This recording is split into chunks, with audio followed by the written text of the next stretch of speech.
Dear viewers, wherever you are, hello and welcome to this new episode of your program, Spectra. Albert Camus, the leader and founder of absurdism, when he's trying to explain to us his philosophy that the world is absurd, he takes from a Greek myth, the myth of Sisyphus. And he is a man who was doomed and punished by the gods to roll up a rock up.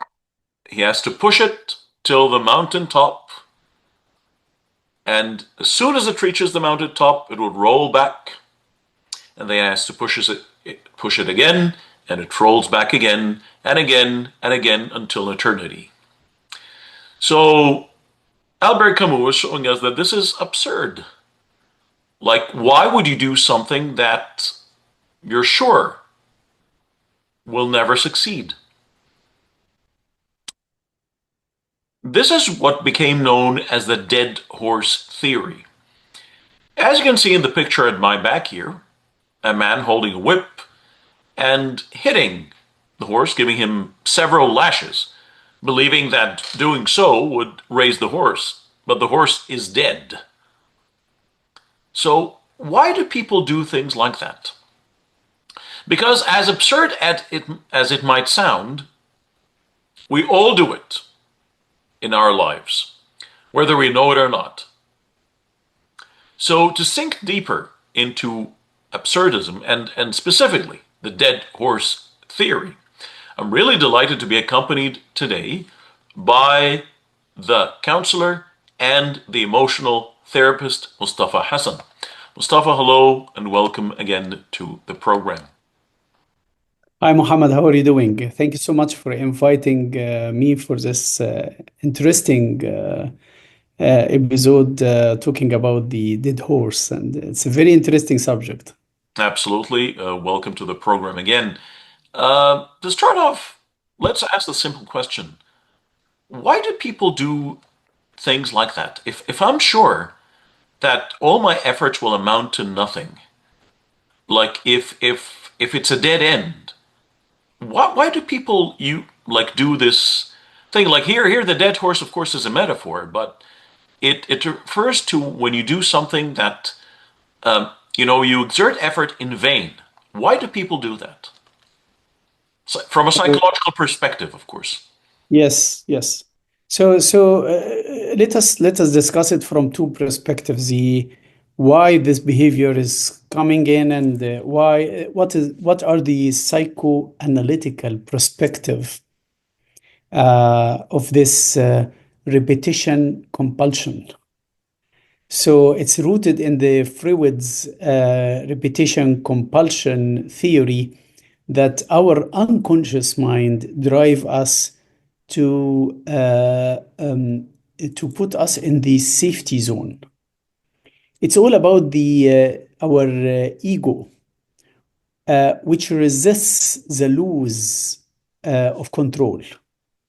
The resisting the losing of control because failure threatens one's self-coherence and identity and self-image, right? So instead, we go for this defensive mechanism, the denial and the rationalization.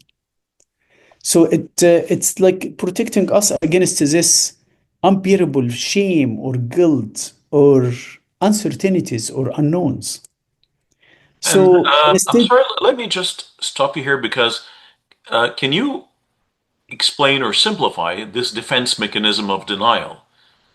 How does it yeah, work it's with individuals or with even organizations or countries even? totally agree. It's like all levels. It's like this defensive mechanism, instead of finding a solution or changing the behavior or managing to put another inputs, I'm in the comfort zone. I will de be in a denial and making a rationalization. These are the two pillars of the dead horse. I'm in a denial that whatever I'm doing is not working. No, it is working. And the rationalization, I'm not. I'm not assuming responsibility for my part of the story. So it's a psychic attachment, Hmm. stronger than the rational judgment. And feel that they are in this safety zone, or like a comfort zone, not to face it, and because they don't want to deal with uncertainties or unknowns, and they are also vulnerable enough not to expose themselves and being accountable or being responsible for their actions and thoughts. And the way you explain it here, I'm seeing like traces of an overinflated ego, or Yes. like it's an attempt to appease or like soothe the pain of my ego. Like I can't be the underdog. I can't be the loser. No. So, and it's again like something we talked about before. It's like the projection, psychological projection. So it's impossible that I've failed, or like I can't accomplish something, or that I'm incompetent. I totally agree with you. And because the ego's primary job and task is to maintain the self esteem and internal consistency, like the rhythm. So, admission of error threatens the ego ideal. And it's like destroying the internalized image of perfection. I'm good enough from my perspective. And instead, ego will use rationalization to reframe the failure as it was a strategic decision and there is a probability to fail. And unfortunately, narcissists defends their perspective and turn accountability into blame displacement. It was your uh, uh, error. It was your mistake, right? So, as you said, the stronger the ego inflation, the deeper the resistance to self correction. And this is And a golden statement here. and here we have what is known as cognitive dissonance. And if you can please, first of all, explain what it is and what is the role of cognitive dissonance in dissonance in something like this. Yeah, it's like thank you so much. That's a very important question. The cognitive dissonances here is the inconsistency between two pillars: the belief that this will work and the reality that it will fail or it failed. Okay, so it's like causing this psychic tension inside the person itself.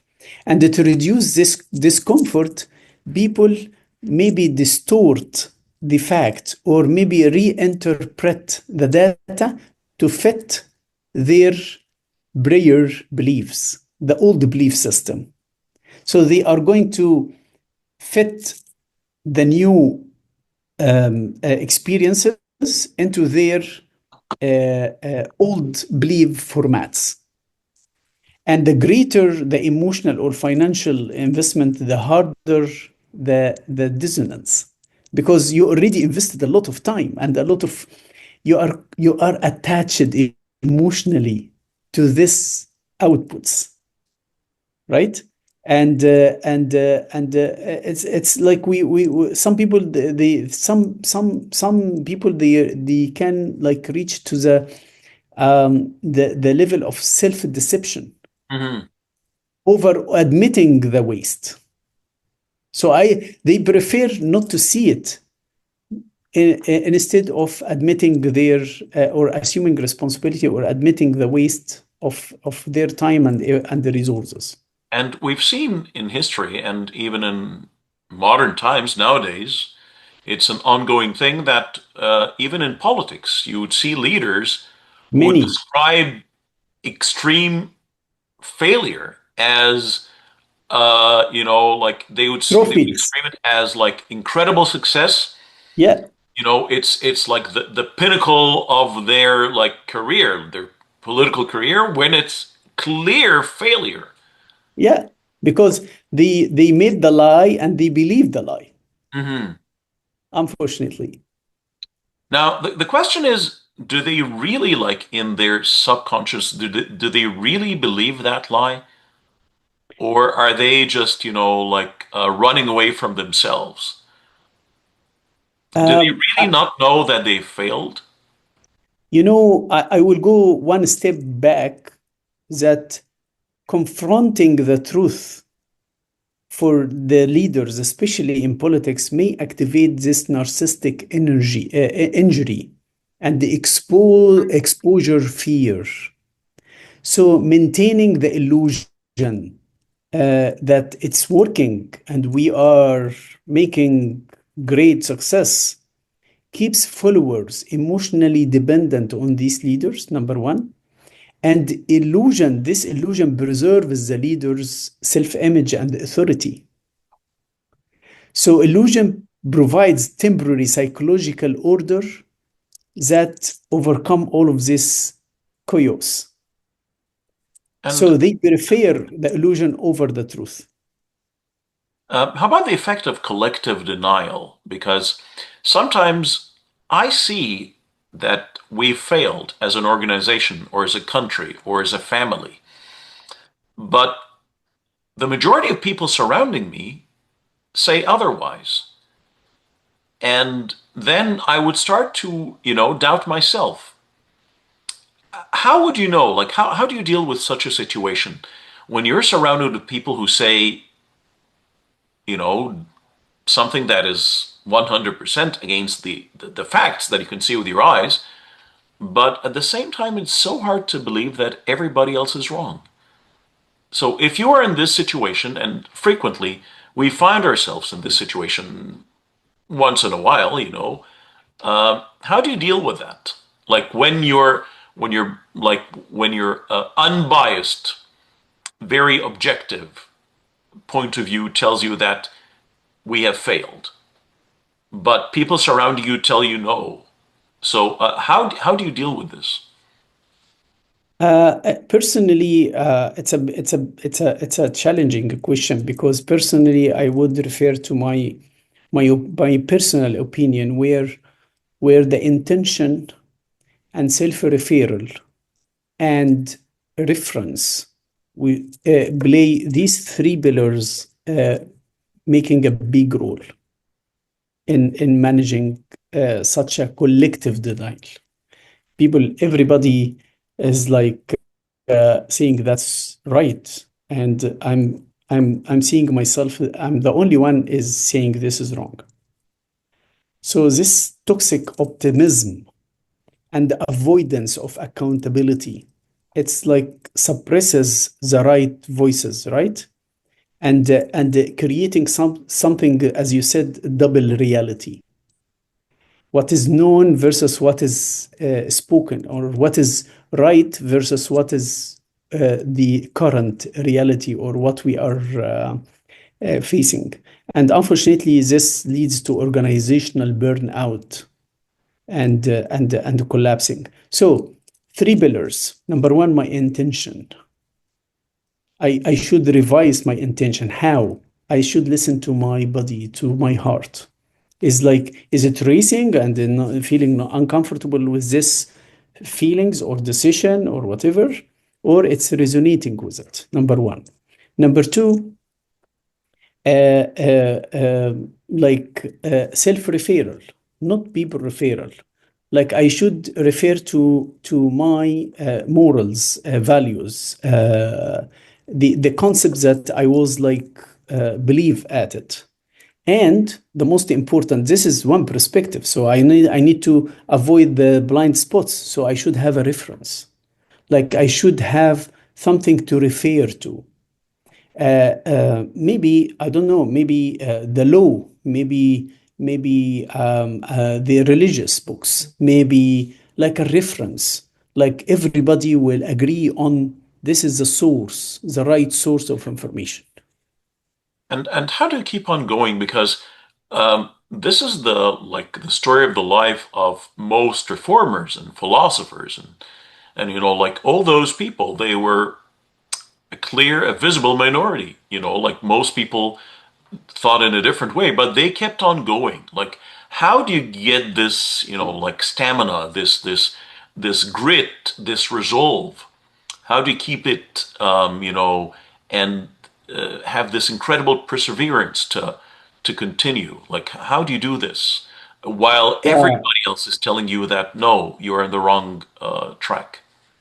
Because this light bulb is like making this enlightenment and light from inside, not from outside. It's not Alauddin candle that you will frick it and it will bring this genie, right? So It's not the lamp. It's not the internal, magic lamp. Yeah. yeah, the magic lab. So it's internal re-engineering. Number one. Number two, it's very important to because they believe in themselves, right? Despite everybody is like, as you said, minorities, right? So they linked their passion into their mission. So that's why they believed in themselves, because this is a strong, like catalysts together to bring light into their mind and hearts, and they can see it and they are following it. So despite everybody doesn't see the same, right? Yes. Yeah. They keep going through dire straits all Yes. their life. Yes. Yes. And Totally right. now, as a psychoanalyst, like, what steps would you take? Like, if I come to you and you see that I'm obviously suffering from this denial or like this dead horse theory, what is the protocol or what are the different steps that you would take? First of all, to like diagnose it, like to know that I really suffer from this, and then what steps would be taken to cure that? So that's an important question because when you are asking me this question means that you are aware that I have a distorted judgment or perspective on this area. So number one, self-awareness. So being self-aware, this is the first step that I do have a blind spot, and I'm coming to you in order to tell me what do you see, right?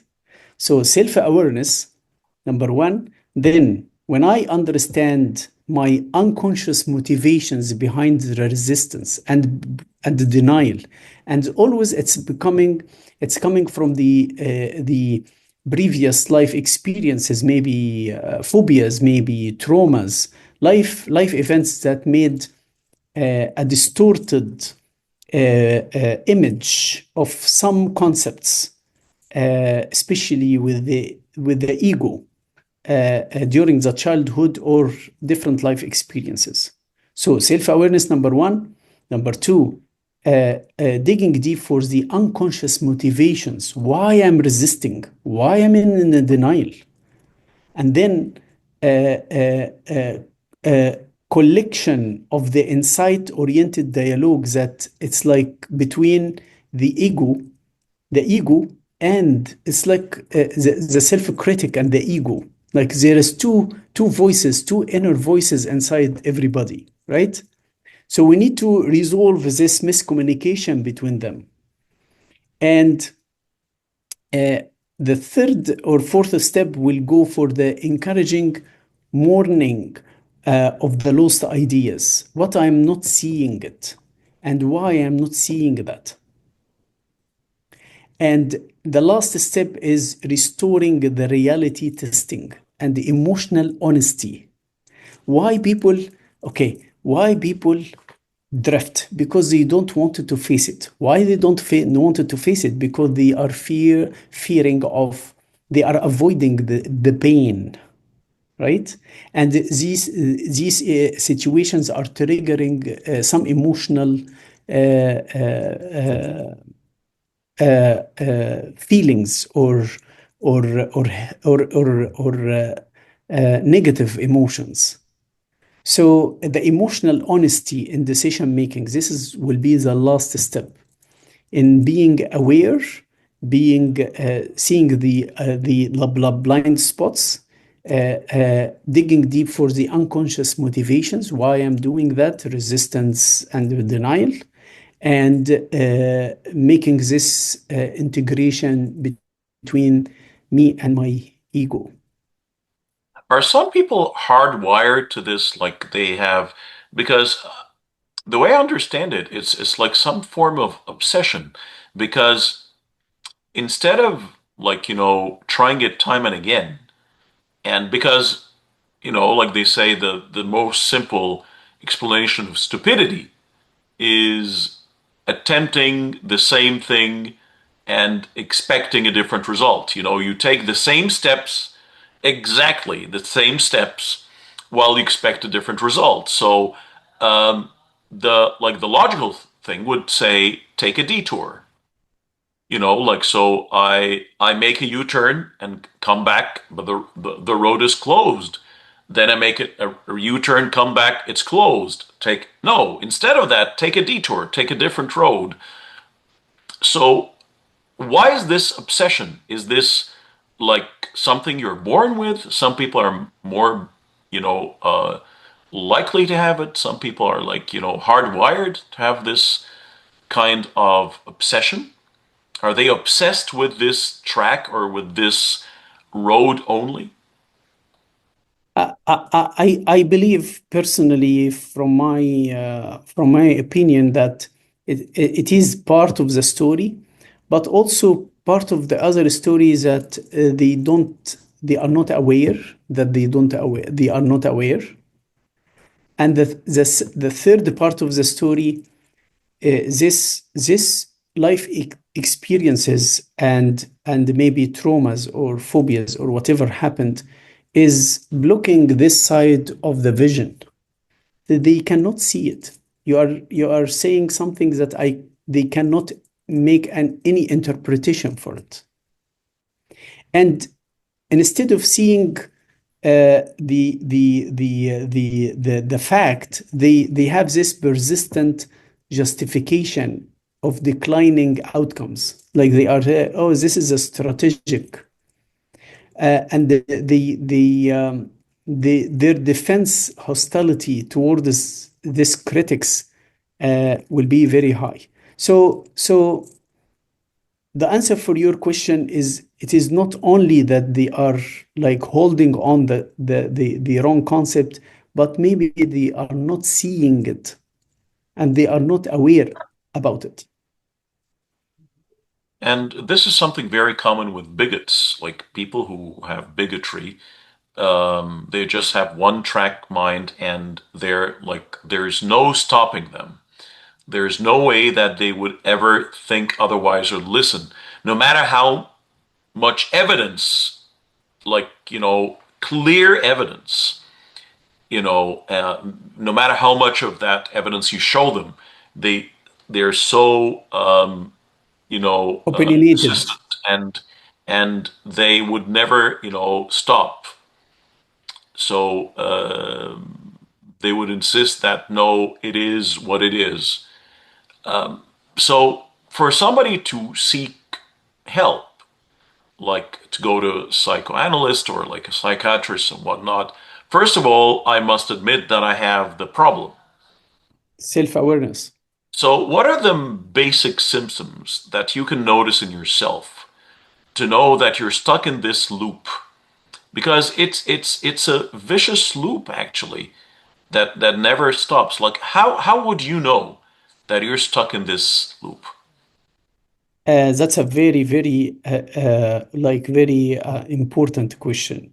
Like the self-awareness, how can I be self-aware? Number one, taking everything as a criticism and taking everything personally. So instead of taking the feedback as a constructive feedback, some people they take it as a criticism. and they are taking it personally. They are not active listening to to others or to them to themselves, and they are not accepting that there is other side of the coin. The coin has two faces, and they are not acknowledging that there is another perspective, that they cannot see it. And this is the first step that you said, self-awareness, right? And they are not engaged in such a reflective dialogue to see the external feedback and being psychological, flexibly flexible psychologically. And this is part of the emotional intelligence, to understand, to be aware of my emotions and to manage it, and to understand others' emotions and to manage it the right way. So these are the self tool help that I need to see it. And the first one is to be aware that I must miss something, right? I do have a blind spot. Believe that I do have a blind spot. I'm not seeing everything, the complete story or the complete picture. Okay, so last but never least, with a child, to kill this problem in its cradle, at its inception with a child. So if I see my child playing a board game with another child, and my child is not good at this game, but every time he loses, he would tip the table and say, "Oh, you cheated, let's play another game," and they fail again. And they say, "No, you cheated, and let's play another game," and they fail again, fail again, fail again. So instead of trying to improve their level, they would blame it on the others, or they would say, "No, I never failed." So what is your advice to a parent? So I would dig deep first as a therapist, why this behavior is coming on the surface. And it seems that this kid is like missing validation and acknowledgement and acceptance.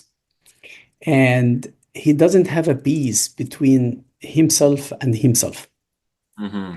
Like he is rejecting the his second half, that he might be a loser, or compromising his self-image. If I will lose, I will not be good enough. So coming back to the discussion that we had it before, the emotional cord and how the parents are feeding their kids with validation, acknowledgement, acceptance, and unconditional love and unconditional support. So in your case, when you are talking about this kid, he's missing something.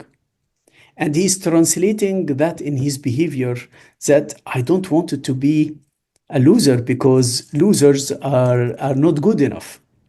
I will lose my self-image. I will lose the love. I will lose the acceptance. I will lose the acknowledgement and the validation. So it's very important to feed this kid with self-esteem, good self-esteem. And I remember one of my professors. We were in Russia, and I had my two kids in this trip. And he's an eminent professor in Russia. And he asked my kids, "What sports do you play?"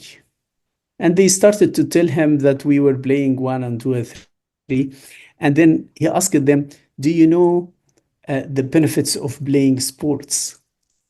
They said, "Yeah, to be fit, to be healthy, whatever."